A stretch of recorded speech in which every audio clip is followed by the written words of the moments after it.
오늘 하나님이 주시는 말씀은 사무엘상 5장 1절에서 5절까지의 말씀을 봉독해 드립니다. 블레셋 사람들이 하나님의 궤를 빼앗아 가지고 에벤에셀에서부터 아스돗에 이르니라. 블레셋 사람들이 하나님의 궤를 가지고 다곤의 신전에 들어가서 다곤 곁에 두었더니 아스돗 사람들이 이튿날 일찍이 일어나 본즉 다곤이 여호와의 궤 앞에서 엎드려져서 그 얼굴이 땅에 닿았는지라. 그들이 다곤을 일으켜 다시 그 자리에 세웠더니 그 이튿날 아침에 그들이 일찍 일어나 본즉 다곤이 여호와의 궤 앞에서 또다시 엎드려져 얼굴이 땅에 닿았고 그 머리와 두 손목은 끊어져 문지방에 있고 다곤의 몸뚱이만 남았더라. 그러므로 다곤의 제사장들이나 다곤의 신전에 들어가는 자는 오늘까지 아스돗에 있는 다곤의 문지방을 밟지 아니하더라. 오늘은 하나님의 지성소 안에 들어있는 법궤에 대해서 말씀을 좀 드리려고 합니다. 법궤는 하나님의 임재를 상징합니다.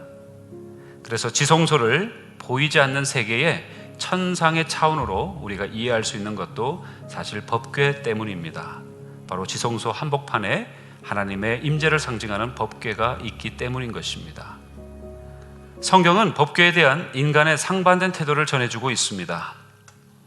엘리 제사장의 두 아들 홈니와 비느하스는 블레셋과의 싸움에서 법궤를 전쟁에서 승리하기 위한 방편으로 이용했습니다. 사실 이스라엘 지파가 광야를 이동할 때에 법궤를 메고 선두에 나서며 이스라엘의 길을 인도했던 적은 있었습니다.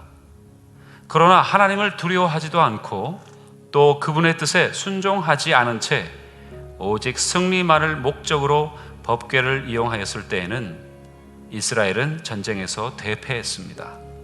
법궤는 심지어 7개월 동안 블레셋에 빼앗겼으며 그들은 목숨을 잃었습니다. 법궤가 탈취당한 사건은 참으로 그들에겐 놀랍고 충격적인 일이라서 엘리 제사장은 그 충격으로 넘어져서 목이 부러져 사망하게 됩니다. 그러나 법궤는 결코 무력한 것이 아니었습니다.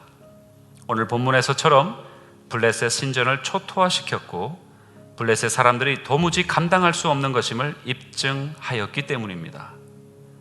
하나님은 사람의 욕망에 따라 이용되는 존재가 아니십니다.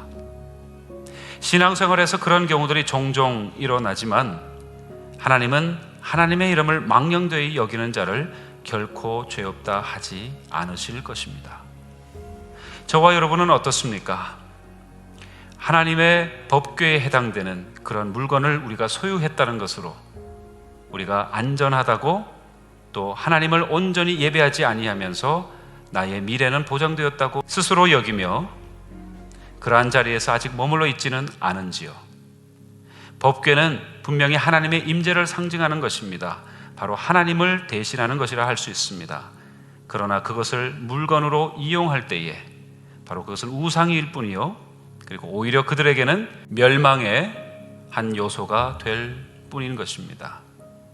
저와 여러분에게 있어서 그렇게 하나님을 오히려 이용하는, 하나님의 이름을 들먹거리지만 우리의 참 주인이 되지 못하시는 채 오히려 그분의 이름을 이용하여 우리의 배만을 채우려고 하는 그러한 연약한 비느하스와 홈니의 모습이 우리에게도 있지는 않은지 살펴보아야 할 그런 말씀 구절입니다. 모쪼록 저와 여러분의 삶 속에서 하나님의 임재를 충만히 누리면서 온전히 주가 주 되심을, 하나님이 하나님 되심을 그렇게 인정하고 주님 앞에 겸손히 순종하는 귀한 복이 있기를, 다시 회복되기를 권면 축복드립니다.